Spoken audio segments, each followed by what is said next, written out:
ونستعينه ونستغفره ونؤمن به ونتوكل عليه ونعوذ بالله من شرور أنفسنا ومن سيئات أعمالنا من يهده الله فلا مضل له ومن يضلل فلن تجد له وليا مرشدا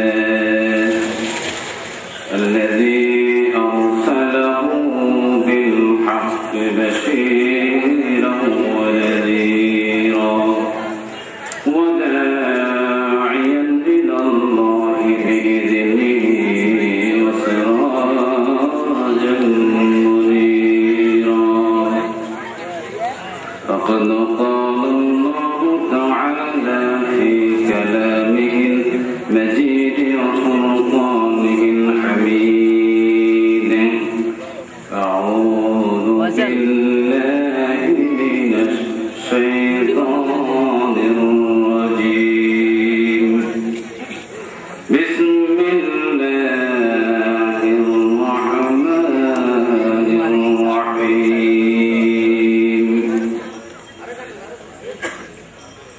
اقرأ باسم ربك الذي خلق خلق الإنسان من علق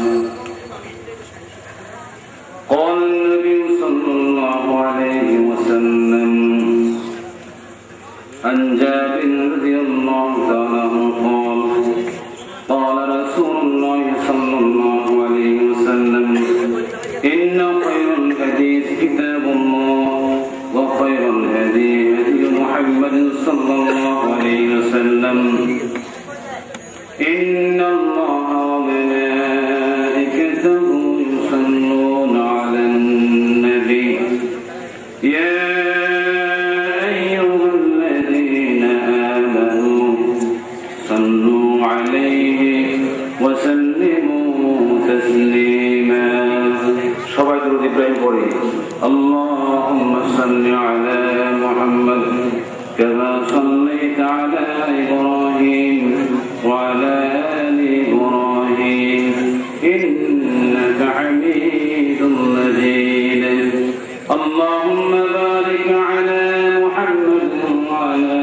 آل محمد كما باركت على إبراهيم وعلى آل إبراهيم إنك حميد مجيد الحمد لله মহান রবের দরবারে লাখ কোটি শুকর বুঝাচ্ছি যে আল্লাহ সুবহানাহু ওয়া তাআলা আজকে অত্যন্ত মনোরম পরিবেশে অত্যন্ত সুন্দর আয়োজনে আল্লাহ সুবহানাহু ওয়া তাআলা যে আসমানের সে জমিনের উপরে পৃথিবীর সবচেয়ে শ্রেষ্ঠতম স্থানে কোরআন কারীমের আলোচনায় আমাদেরকে আল্লাহ রাব্বুল আলামিন বসার তৌফিক দান করেছেন। এজন্য সেই মহান রবের দরবারে কায়মুর বাক্যে হৃদয়ের সমস্ত আলো উজাড় করে দিয়ে শুধুমাত্র কেবলমাত্র সেই আল্লাহ তাবারক ওয়া তাআলা শেখানো ভাষা দিয়ে তার দেয়া জবান আর শক্তি দিয়ে তারে দেয়া আল্লাহর এই জমিনে সবচেয়ে উৎকৃষ্টতম কিতাব কোরআনুল কারীমের ভাষা দিয়ে সেই মহান রবের প্রশংসা করে দিচ্ছি। সবাই জোরে সরে পড়ি আলহামদুলিল্লাহ, আবারও পড়ি আলহামদুলিল্লাহ। আমি আসলে আলোচনা করবো না, আলোচনা করার সেই সময়ও নাই। আমাদের মেহমান এসে গেছেন, ওনারা আলোচনা করবেন। আমি দুই একটি কথা বলেই ইনশাআল্লাহ শেষ করব। আসলে আজকে আমরা এখানে যারা উপস্থিত হয়েছি, এখানে মাহফিলের শেষে কোন ধরনের জিলাপি অথবা মিষ্টি বিস্কুট বিতরণের কোন ব্যবস্থা আছে কিনা? এই দাওয়া তো আপনাদেরকে দেওয়া হয়নি, কি বলেন, দিছে কিনা? দাওয়াত হচ্ছে একমাত্র কোরআনুল কারীম আল্লাহ সুবহানাহু ওয়া তাআলার প্রতি জবান আলোচনা হবে এবং শুনে বাস্তব জীবনে আমল করার জন্য মূলত আজকের দিনই বৈঠক, দিনে জলসা, দিনে আলোচনা। কি বলে ঠিক না? আমি দুই একটি পয়েন্টে কথা বলেই শেষ করব। আমার আজকের আলোচনার বিষয়বস্তু হচ্ছে কোরআন কারীম কি এবং কেন। এই দুটি পয়েন্ট অনেক ব্যাপক আলোচনা। কোরআন কি এবং কেন, এটা কি এ সম্পর্কে জানতে হবে। কেনই আল্লাহ তাআলা দান করেছেন, নাযিল করেছেন 30 পারা কোরআন মুহাম্মদ রাসূলুল্লাহ সাল্লাল্লাহু আলাইহি ওয়াসাল্লাম করে, সেটাও জানতে হবে। কোরআনুল কারীমের মূল আলোচ্য বিষয় হচ্ছে তাম পৃথিবীর সকল মানব জাতিকে নিয়ে। আলোচনার বিষয়বস্তু হচ্ছে মানুষ। প্রথমত যদি আমরা জানতে পারি যে কোরআন আল্লাহ তাআলা দান করেছেন, এই কোরআন শব্দের অর্থ কি? আমরা সবাই বলি কোরআন শরীফ। কোরআন শরীফ কিন্তু কোনো শব্দ নাই। বাল হুয়া কোরআন মাজিদ ফি লাওহিন মাহফুজ। কোরআন মাজিদ, কোরআন শরীফ কোনো শব্দ নাই, যদিও এটা প্রচলিত। অনেক জিনিস আমাদের সমাজে প্রচলিত আছে, যদিও সেটাতে কোনো শরীয়তের ভিত্তি নাই, কিন্তু প্রচলিত হয়ে আসছে। প্রথমত কোরআনুল কারীমের আল্লাহ রাব্বুল আলামিন কোরআন শব্দ দিয়ে অসংখ্য তারা আলোচনা করেছেন। আমরা প্রথম জানব আল কোরআন একটি অত্যন্ত বহুল প্রচলিত এবং পরিচিত শব্দ সকল মানুষের কাছে। কোরআন শব্দটি দুটি অর্থ থেকে আসে, কারউন এবং কারনুন। কারউন শব্দটি বা কারনুন শব্দ থেকে আর কোরআন শব্দটির উৎপাদন উদ্গরিত হয়েছে। কারউন শব্দের শাব্দিক অর্থ হচ্ছে পড়া বা আবৃত্তি করা বা পাঠ করা। কারণ শব্দটি মাকরুন থেকে হলে তার অর্থ হবে অধিক পঠিত বা যাকে অধিক পাঠ করা হয়ে থাকে বা যা অধিক পাঠ করা হয়েছে। যেহেতু আল্লাহর এই আসমানের নিচের জমিনের উপরে পৃথিবীতে এমন কোন কিতাব, এমন কোন বই আবিষ্কার হয় নাই কোরআনুল কারীমের চাইতে এত বেশি পড়া হয়, এত বেশি অনুধাবন করা হয়, এত বেশি জানা হয়, এত বেশি গবেষণা করা হয়, এই জমির উপরে আর কোনো কিতাব আছে কিনা বলেন? অধিক পরিমাণে পাঠ করার কারণেই, অধিক পরিমাণে পঠিত হওয়ার কারণেই এই কোরআনকে কোরআন নামে আখ্যায়িত করা হয়েছে। দ্বিতীয়ত, যদি আমরা কারনুন শব্দের অর্থ থেকে ধরি, এর শাব্দিক অর্থ হবে মিলানো, সম্পৃক্ত করা অথবা সংযুক্ত করা। এটি মাকরুন তথা মিলিত হওয়া, সম্পৃক্ত করা, সংযুক্ত করা। কোরআনুল কারীমের একটি অক্ষর আরেকটি অক্ষরের সাথে, একটি শব্দ আরেকটি শব্দের সাথে, একটি আয়াত আরেকটি আয়াতের সাথে, একটি সূরা আরেকটি সূরার সাথে, একটি অংশ আরেকটি অংশতে এত বেশি সাজানো এবং গোছানো, ওতপ্রোতভাবে জড়িত, এত সুন্দরভাবে সুচারুরূপে আল্লাহ রাব্বুল আলামিন সাজিয়েছেন। এজন্য কোরআনুল কারীমকে আল কোরআন নামে আখ্যায়িত করা হয়েছে। কোরআনের মতো এত সুন্দর সাজানো গোছানো কোন পৃথিবীতে এমন কোন গ্রন্থ আছে কিনা? আপনি তেলাওয়াত করে দেখেন। দেখেন সূরা ফিল, আয়াতের প্রত্যেকের আয়াতের শেষে লাম শব্দ। ألم تر كيف فعل ربك بأصحاب الفيل ألم يجعل كيدهم في تضليل وأرسل عليهم طيرا أبابيل। আবার দেখেন قل أعوذ برب الناس ملك الناس إله الناس। সবগুলোর শেষে কি? সিন। এভাবে আল্লাহ রাব্বুল আলামিন কোরআনকে সাজিয়েছেন। আবার দেখেন ইয়াসিন ওয়াল কুরআনিল হাকীম ইন্নাকা লামিনাল মুরসালিন আর রহমান আল্লামাল কুরআন খলাকাল ইনসান আল্লামাহুল বায়ান। কি বলেন, সুন্দর না? পৃথিবীর জমিনে আপনি যেটা গান শুনেন, একটা গজল শুনেন, একটা ছবি দেখেন, এটা একবার, দুইবার, তিনবার, 10 বার পড়লে, জানলে, শুনলে আর আপনার কাছে ভালো লাগে না। একটা গান 10 বারই ভালো লাগলো, 50 বারই ভালো লাগলো, 50 বার শুনলেন, এরপরে ভালো লাগবে? লাগবে না। আজকের এই বর্তমান প্রেক্ষাপটে চিত্রনায়িকা দ্বারা তাদের রূপ লাবণ্য দেখিয়ে ছবি নির্মাণ করে, যখন তাদের এই রূপ লাবণ্য শেষ হয়ে যায় তখন আর ছবির পর্দায় তাদেরকে আগের মতো দেখা যায় না, তাই কিনা? যতক্ষণ পর্যন্ত যৌবন আছে ততক্ষণ পর্যন্ত তাদেরকে ছবির পর্দায় দেখা যায়, মানুষও দেখে, কারণ দেখতে ভালো লাগে। যখন রূপ লাবণ্য শেষ হয়ে যায় তখন আর মানুষও দেখে না, আগের মতো আর এখন ভালো লাগে না। কিন্তু কোরআনুল কারীম আল্লাহ রাব্বুল আলামিন দীর্ঘ 83 বছর ধরে যে মহা মানবের উপরে নাযিল করেছেন, আজকে 1450 বছর পার হয়ে গেল। ইমাম সাহেব 5 ওয়াক্ত সালাতের মধ্যে প্রতি রাকাতে সূরা ফাতিহা পড়েন কি পড়েন না? কিন্তু আজ পর্যন্ত কোন ব্যক্তির মুখ থেকে কথা উচ্চারিত হয় নাই ইমাম সাহেব এত পুরনো একটি সূরা প্রতি রাকাতে, প্রতি ওয়াক্তে এই সূরা ফাতিহা বাদ দিয়া অন্য একটা সূরা পড়েন, এমন কোন কথার গুঞ্জন আজ পর্যন্ত কোন ব্যক্তির মুখ থেকে উচ্চারিত হয় নাই। বুঝছি কিনা বলেন? কেন? কোরআন তো আল্লাহ রাব্বুল আলামিনের কালাম, এটা যত শুনবেন ততই কি লাগে? মজা লাগে, লাগে কিনা?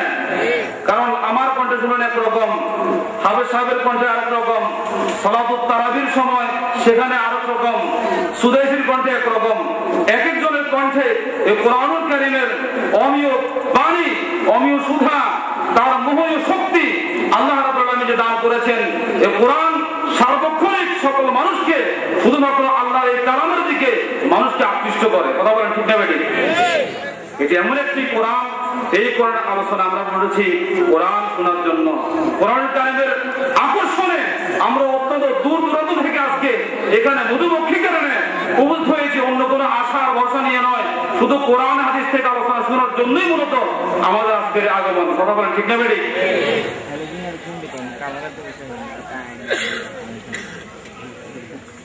এক নজরে কোরআনুল কারীমের আল্লাহ রাব্বুল আলামিন এই কোরআনুল কারীমে 114টি সূরা আল্লাহ তাআলা নাযিল করেছেন।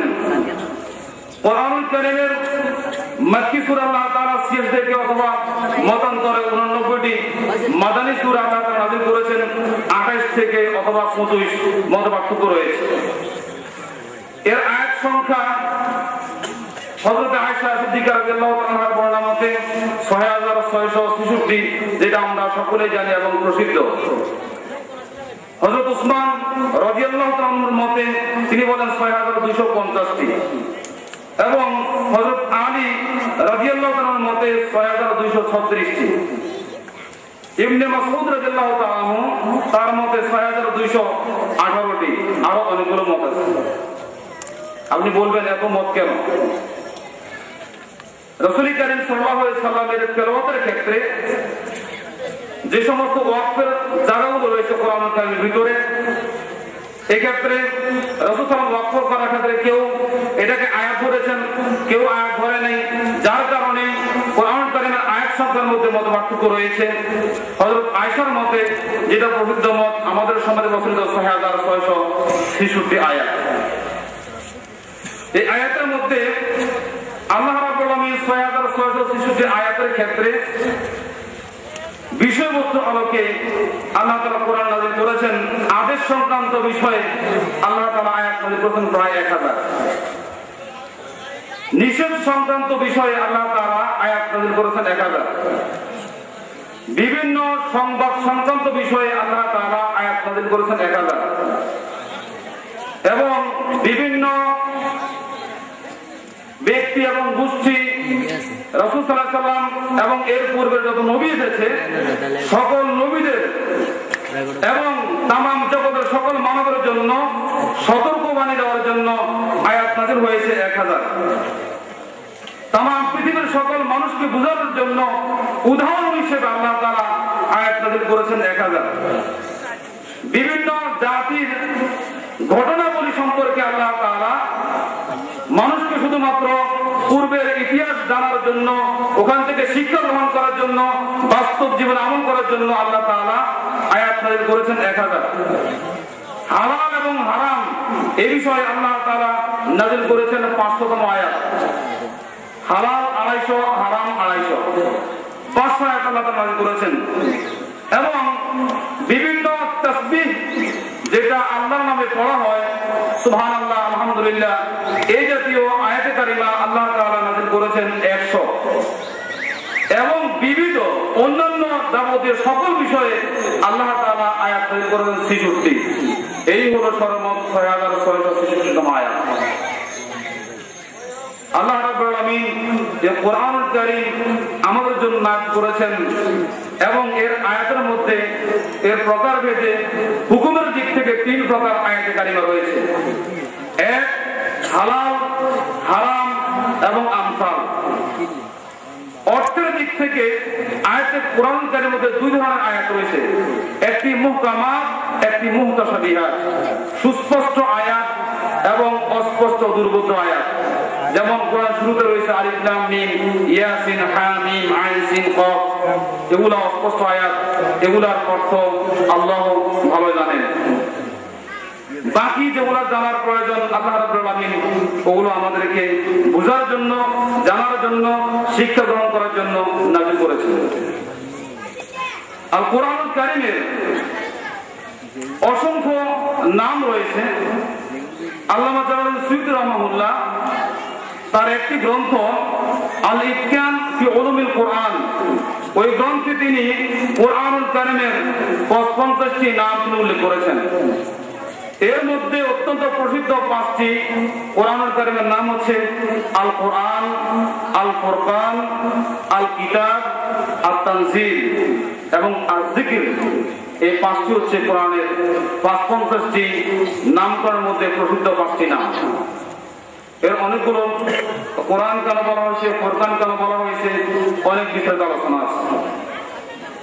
কোরআনের আলোকে আল্লাহ রাব্বুল আলামিন কোরআন দিয়ে মানুষ জাতিকে বুঝাতে চান কোরআন নাযিল হওয়ার কারণ কি, প্রেক্ষাপট কি, কোরআন কেন আল্লাহ নাযিল করেছেন, এই সম্পর্কে আল্লাহ অনেক আলোচনা নাযিল করেছেন, তেলাওয়াত করেছেন। কোরআনের উদ্দেশ্য হচ্ছে মানব জাতি, মানুষদেরকে অন্ধকার থেকে আলোর দিকে নিয়ে আসার জন্য কোরআন নাযিল করা হয়েছে। কোরআন কারীম ধাপে ধাপে আল্লাহ রাব্বুল আলামিন প্রয়োজনের সমস্যার প্রেক্ষাপটে, সমস্যার সমাধানে অত্যন্ত ধীর স্থির ভাবে আল্লাহ তাআলা দীর্ঘ 23টি বছর ধরে মুহাম্মদ রাসূলুল্লাহ সাল্লাল্লাহু আলাইহি ওয়াসাল্লাম কোরআন নাযিল করেছেন। আল্লাহ রাব্বুল আলামিন এই কোরআন কারীম তেলাওয়াতের ক্ষেত্রে তিনি বলেছেন, ফাইযা ক্রাআতাল কোরআন ফাস্তাইয বিল্লাহি মিনাশ শাইতানির রাজীম। কোরআন কারীম যখন তেলাওয়াত করা হবে তখন কোরআনের শুরুতে পড়তে হবে আউযু বিল্লাহি মিনাশ শাইতানির রাজীম। আল্লাহ রাব্বুল আলামিন আরো বলেছেন সূরা নামলে, ইন্নাহু মিন সুলাইমান ওয়া ইন্নাহু বিসমিল্লাহির রহমানির রহিম। সুলাইমান আলাইহিস সালাম যখন রানী বিলকিসের চিঠি লিখেছিলেন তখন চিঠির প্রারম্ভেই এই কথাটা উল্লেখ করেছেন, ইন্নাহু মিন সুলাইমান, নিশ্চয় আমি সুলাইমান, আর বিসমিল্লাহির রহমানির রহিম, আর আমি আল্লাহর নামে এই চিঠির আরম্ভ করেছি, শুরু করেছি। এই কোরআনুল কারীম সর্বপ্রথম আয়াত আল্লাহ তাআলা করেছেন ইকরা বিসমি রাব্বিকাল্লাযী খালাক, খালাকাল ইনসানা মিন আলাক। এবার 5টি আয়াতে কারিমা হিরা পর্বতে নাযিল হয়েছে। এই কোরআনুল কারীম আল্লাহ তাআলা বলেন ফাকরাউ মা তায়াসসারা মিনাল কোরআন। কোরআনের শুরু থেকে শেষ পর্যন্ত যে জায়গা দিয়ে তোমার সহজ হয়, যে জায়গা দিয়ে তোমার জন্য অত্যন্ত সুবিধা হয়, ওই কোরআনুল কারীমের ওই স্থান থেকে তুমি কি করো, তেলাওয়াত করো। এই কোরআনুল কারীম আল্লাহ তাআলা বলেন ওয়া কুরআনুল ফাজর ইন্না কুরআন ফাজর কানা মাশহুদা। ফজরের সময়ের কোরআন তেলাওয়াত আল্লাহ রাব্বুল আলামিনের দরবারে কিয়ামতের ময়দানে সুপারিশ করবে, সুবহানাল্লাহ। কোরআনুল কারীম আল্লাহ তাআলা বলেন ওয়ালাকাদ ইয়াসসারনাল কুরআন লিযিকর ফাহাল মিন মুদ্দাকির। কোরআন আমি আল্লাহ রাব্বুল আলামিন অত্যন্ত সহজ করেই নাযিল করেছি মুহাম্মদ সাল্লাল্লাহু আলাইহি ওয়াসাল্লামের উপরে তাম জাতির জন্য। এই কোরআন থেকে হেদায়েত নেওয়ার জন্য কোন ব্যক্তি আসুক কি এই কোরআন থেকে আমরা হেদায়েত নিতে চাই, বলেন রাজি আছেন কিনা সবাই? কোরআন এবং হাদিস থেকে হেদায়েত নিতে হবে। এর বাইরে হেদায়েতের কোন গ্রন্থ পৃথিবীর জমিনে আবিষ্কার হয় না, আর হবেও না। মুহাম্মদ রাসূলুল্লাহ সাল্লাল্লাহু আলাইহি ওয়াসাল্লাম একমাত্র আদর্শ। মুহাম্মদ ছাড়া পৃথিবীর জমিনে কোন ব্যক্তি, কোন গোষ্ঠী, কোন জাতি, কোন দল আদর্শ হতে পারে না। আল্লাহ রাব্বুল বলেছেন লাকাদ কানা লাকুম ফি রাসূলিল্লাহি উসওয়াতুন হাসানাহ। আল্লাহ রাব্বুল বলেছেন মা আতাকুম রাসূল ফাখুযুহু ওয়া মা নাহাকুম আনহু ফান্তাহু। মুহাম্মদ রাসূলুল্লাহ সাল্লাল্লাহু আলাইহি ওয়াসাল্লাম আল্লাহর পক্ষ থেকে যা নিয়ে এসেছেন তাকে একটা ধরো, যা তিনি নিষেধ করেছেন তা পরিহার করো। সুতরাং মুহাম্মদ রাসূলুল্লাহ সাল্লাল্লাহু আলাইহি ওয়াসাল্লাম আল্লাহর পক্ষ থেকে যা নিয়ে এসেছেন ওই গ্রন্থ ছাড়া পৃথিবীর কোন কিতাব চলবে না। একটি মাত্র কিতাব যা আল্লাহ রাব্বুল আলামিন দীর্ঘ 23 বছর নাযিল করেছেন, কোরআনুল কারীম। কি বলেন? এটা কিয়ামত পর্যন্ত এই কিতাবের উপর কোন কিতাব পৃথিবীতে আসবে না। এই কিতাব থেকে হেদায়েত দিতে হবে। আল্লাহ তাআলা বলেন যালিকাল কিতাব লা রাইবা ফীহি হুদাল লিল মুত্তাকিন। মুত্তাকিদের জন্য রয়েছে হেদায়েত। এই কোরআনুল কারীম আল্লাহ তাআলা মুত্তাকিদের জন্য, আল্লাহ বিরুদ্ধের জন্যই, তাকওয়া অর্জনকারীদের জন্যই মূলত হেদায়েত রেখেছেন। বাকি অন্য জন্য হেদায়েত হবে না। স্বয়ং মুহাম্মদ রাসূলুল্লাহ সাল্লাল্লাহু আলাইহি ওয়াসাল্লাম হেদায়েতের মালিক নয়। কি বলেন? যদি আল্লাহ হেদায়েত না দেন কোন নবীও হেদায়েত দিতে, যদি হেদায়েত থাকতো রাসূল করিম সাল্লাল্লাহু আলাইহি ওয়াসাল্লাম তার চাচাকে হেদায়েত দিয়ে দিতেন। কি আবু তালেবকে হেদায়েত দিতে পারছে কিনা? পারে নাই। তাহলে হেদায়েত বুঝা গেল যে নবীর হাতেও নাই, হেদায়েত কার হাতে? আল্লাহর হাতে। আমি কথা বলবো না। সর্বশেষ ব্যক্তি আমি যে হাদিস আলোচনা করে তেলাওয়াত করেছিলাম হযরত জাবের থেকে বর্ণিত, তিনি বলেন রাসূল করিম সাল্লাল্লাহু আলাইহি ওয়াসাল্লাম বলেছেন ইন্না খায়রুল হাদিস কিতাবুল্লাহ। আল্লাহর এই জমিনের নিচে, জমিনের উপরে সবচেয়ে উৎকৃষ্ট কিতাব হচ্ছে আল্লাহর কিতাব। আর রাসূল করিম সাল্লাল্লাহু আলাইহি ওয়াসাল্লাম বলেন ওয়া খায়রুল হাদি হাদি মুহাম্মাদিন সাল্লাল্লাহু আলাইহি ওয়াসাল্লাম, এবং সর্বশ্রেষ্ঠ হেদায়েতের আলোকবর্তিকা, হেদায়েতের দিক নির্দেশনকারী, হেদায়েতের মূর্ত প্রতীক হচ্ছেন মুহাম্মদ রাসূলুল্লাহ সাল্লাল্লাহু আলাইহি ওয়াসাল্লাম। এই দুইয়ের বাইরে যাওয়ার কোনো সুযোগ নাই। কারণ আল্লাহর কিতাব এবং রাসূলের সুন্নাহ এর বাইরে কোনো হেদায়েত নাই। আমাদেরকে অবশ্যই আল্লাহর কিতাব এবং মুহাম্মদ রাসূলুল্লাহর আদর্শকে ধারণ করতে হবে।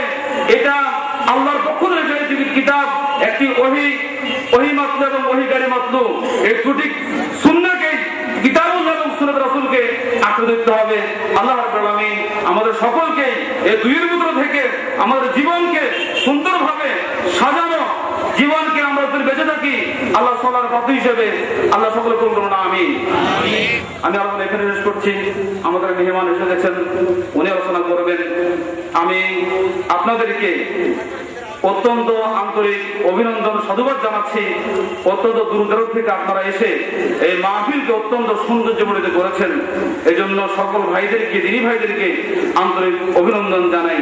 মেহমান যারা এসেছেন ওনাদেরকে অত্যন্ত আন্তরিক অভিনন্দন জানাই। এবং আমাদের যারা আজকে দায়িত্বশীল রয়েছেন, সুন্দর সুচারু রূপে কোনো ধরনের বিশৃঙ্খলা যেন না হয়, আল্লাহর কাছে তৌফিক কামনা করছি। আল্লাহ তাআলা আমাদের শেষ পর্যন্ত, প্রধান মেহমান পর্যন্ত আমাদেরকে বসার এবং হেদায়েত নিয়ে যাওয়ার আল্লাহ সকলকে তৌফিক দান করুন, আমিন। ওয়া মা আলাইনা ইল্লাল বালাগ। আসসালামু আলাইকুম ওয়া রাহমাতুল্লাহ।